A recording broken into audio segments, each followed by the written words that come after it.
Una quinzena d'exregidors i regidores de l'Ajuntament de Figueres des del restabliment de la democràcia han expressat públicament el seu suport a la candidatura de Junts per Catalunya.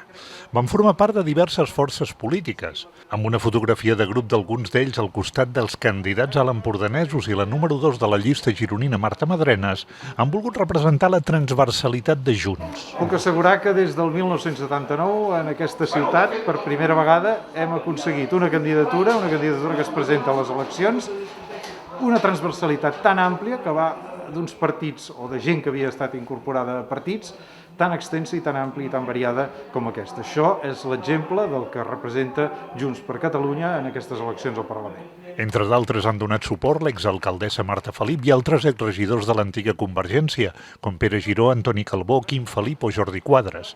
També noms vinculats a Esquerra, com Pere Prats, Joan Antoni Bertran o Enric Pujol, o impulsors de diverses plataformes ciutadanes com Alfons Romero o Esteve Gratacós, que també va ser regidor del PSC.